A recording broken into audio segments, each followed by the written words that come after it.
Kekuatan Australia semakin mengerikan jelang laga putaran ketiga kualifikasi Piala Dunia 2026 zona Asia versus Timnas Indonesia. Australia memastikan akan membawa wonderkid Bayern Munchen, Nestori Irankunda. Australia asuhan Graham Arnold tergabung di grup C bersama Timnas Cina, Timnas Bahrain, Timnas Jepang, Timnas Arab Saudi, dan Timnas Indonesia. Australia akan menjalani partai pembuka putaran ketiga dengan menjamu Bahrain di Robina Stadium, Australia, 5 September 2024. Kemudian pada matchday kedua Soceros ditantang Timnas Indonesia di Stadion Utama Gelora Bung Karno, UGBK, Jakarta, 10 September 2024. Nestori Irankunda masuk rencana Graham Arnold untuk pertandingan kualifikasi Piala Dunia 2026 melawan Bahrain dan Indonesia setelah tampil mengesankan bersama Bayern Munchen. Pemain sayap berusia 18 tahun itu tampil apik dalam laga pramusim dengan mencetak gol plus assist. Nestori Irankunda juga masuk skuad Bayern Munchen saat timnya menang 4-0 atas SSV Ulm di Piala Jerman, 17 Agustus 2024. Ini merupakan awal yang baik bagi Irankunda. Dia sangat bersemangat dan sangat bahagia. Progres sejauh ini sangat baik baginya, kata Graham Arnold seperti dikutip dari The Australian, Rabu, 28 Agustus 2024.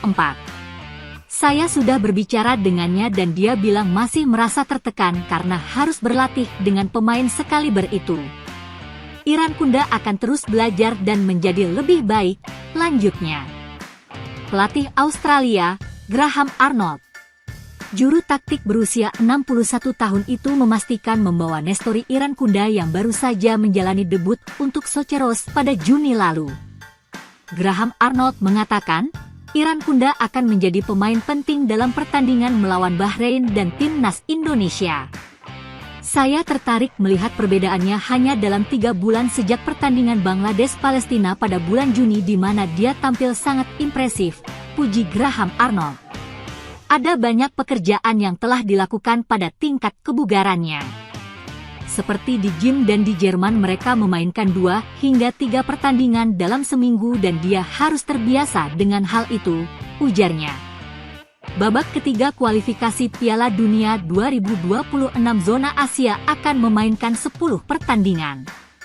Fase ini dimulai sejak 5 September 2024 hingga 10 Juni 2025 dengan format home away.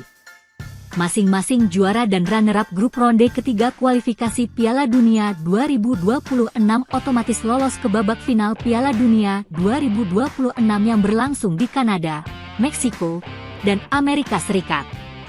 Sementara peringkat ketiga dan keempat grup C masih akan berjuang di putaran keempat kualifikasi Piala Dunia 2026.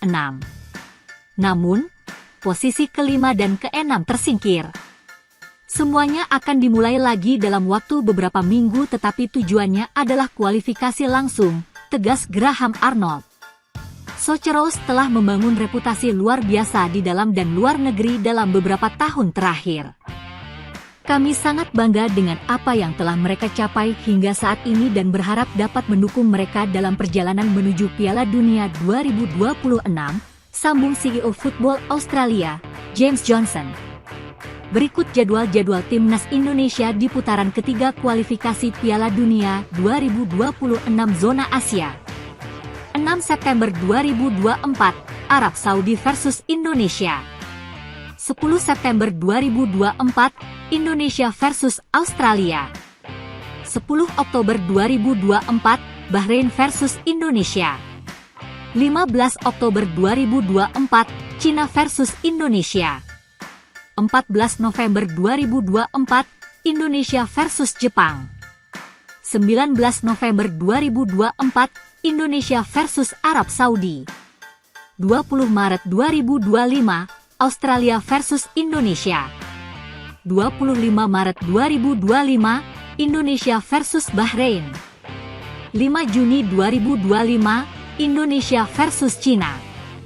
10 Juni 2025, Jepang versus Indonesia. Timnas Indonesia akan menghadapi Arab Saudi pada laga perdana mereka di putaran ketiga kualifikasi Piala Dunia 2026. Laga ini akan dihelat di Stadion King Abdullah Sports City Jeddah, 5 September 2024. Pada laga ini, skuad Garuda julukan Timnas Indonesia dipastikan belum akan diperkuat Martin Paes. Kiper FC Dallas ini belum bisa didaftarkan pada laga tersebut dan baru bisa didaftarkan untuk pertandingan kedua Indonesia kontra Australia 5 hari berselang. Tanpa Paes, tim pelatih Timnas Indonesia harus mengandalkan kiper-kiper yang bermain di kompetisi lokal. Ada 3 kiper lokal yang bisa dipanggil untuk laga ini. Mereka adalah Hernando Ari Sutaryadi, Adi Satrio, dan Nadeo Argawinata. Hernando dan Adi Satrio sudah dipanggil untuk bergabung dengan Timnas Indonesia. Sementara itu, Nadeo Argawinata belum bisa dipastikan mendapat panggilan tersebut.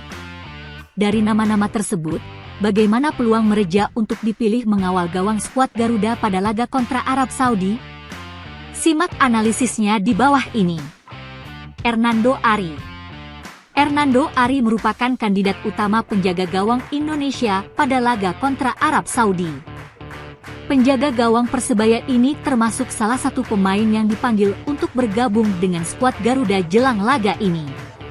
Secara performa, Hernando baru sekali kebobolan dalam 3 penampilannya di Beri Liga 1 2024-2025. Yang agak mengkhawatirkan, gol tersebut merupakan buah dari blundernya kala menyapu bola dalam laga kontra Barito Putra. Selain itu, secara umum, kiper 22 tahun ini belum terlalu teruji. Dalam 3 pertandingan, ia baru menghadapi 7 tembakan lawan, yang 6 diantaranya berhasil diselamatkan. Selain itu, secara postur, Hernando hanya memiliki tinggi 179 cm. Dengan kondisi ini, ia harus pandai-pandai dalam mengambil timing untuk berduel bola udara dengan pemain-pemain Irak. Kiper Timnas Indonesia U22, Muhammad Adi Satrio. Adi Satrio merupakan sosok penjaga gawang kedua yang dipanggil untuk memperkuat Indonesia pada laga kontra Arab Saudi.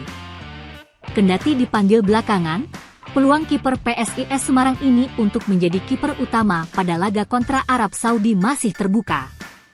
Sesuai surat pemanggilan yang diumumkan manajemen PSIS Semarang, Adi Satrio dipanggil untuk laga kontra Arab Saudi dan Australia. Sementara itu, pada laga kontra Australia, skuad Garuda kemungkinan besar akan mengandalkan Martin Paes di sektor penjaga gawang. Jika Timnas Indonesia tetap memanggil 2 kiper untuk laga tersebut, bisa jadi slot ini akan diisi oleh Adi dan Paes. Ini artinya, Hernando Ari turun menjadi pelapis Adi Satrio. Performa Adi Satrio di 3 laga awalnya musim ini bersama PSIS Semarang memang cukup mantap. Gawangnya belum sekalipun kebobolan. Ia mencatatkan 7 penyelamatan dalam 3 laga tersebut. Selain itu, Adi Satrio juga memiliki akurasi umpan yang lebih bagus ketimbang Hernando. Akurasi umpan kiper 23 tahun ini mencapai lebih dari 88%. Di sisi lain, sama seperti Hernando, Adi Satrio juga memiliki pekerjaan rumah untuk mengantisipasi duel-duel udara dengan pemain Arab Saudi. Hal ini tak lepas dari postur Adi Satrio, yang sama seperti Hernando, bertinggi 179 cm. Peluang Nadeo Argawinata untuk turun pada laga kontra Arab Saudi bisa dibilang paling kecil ketimbang rekan-rekannya. Peluangnya untuk dipanggil pada laga ini bahkan belum bisa dipastikan. Namun, jika melihat performanya dalam 3 laga awal di Beri Liga 1 2024-2025, peluang Nadeo seharusnya belum tertutup. Bisa dibilang, ia bahkan adalah sosok yang paling cocok menjaga gawang Indonesia pada laga ini. Memang, gawang Nadeo sempat kebobolan sekali dalam 3 pertandingan. Namun, dalam 3 laga ini, ia menjadi kiper dengan penyelamatan terbanyak di Beri Liga 1 2024-2025. Sejauh ini, ia sudah mencatatkan 13 penyelamatan. Ia juga mencatatkan 1 sapuan. Nadeo juga memiliki kelebihan dibanding 2 nama sebelumnya. Kiper 27 tahun tersebut memiliki tinggi badan 187 cm, lebih tinggi daripada Hernando dan Adi Satrio. Bisa jadi, ini akan memudahkannya untuk mengimbangi para pemain Arab Saudi dalam duel-duel udara. Meski tak sebaik Hernando, apalagi Adi Satrio, akurasi umpan Nadeo juga tak bisa dibilang buruk. Ia memiliki akurasi umpan sebesar 77,46%. Namun, semua kembali kepada Shin Tae-yong. Sebagai pelatih kepala, ia punya hak penuh untuk memilih pemain yang sesuai kehendaknya. Shin Tae-yong juga sudah pernah menunjukkan bahwa ia tak terlalu peduli dengan blunder pemainnya. Hernando yang sempat membuat blunder pada laga kontra Irak tetap dipercaya menjadi kiper utama timnas Indonesia pada laga selanjutnya, kontra Filipina. Pelatih asal Korea Selatan ini juga tak terlalu peduli urusan statistik pemain.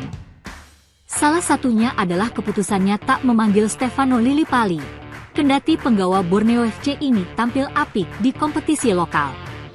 Yang pasti, siapapun yang dipilih oleh Shin Tae-yong merupakan sosok paling tepat menurut pelatih berusia 53 tahun tersebut.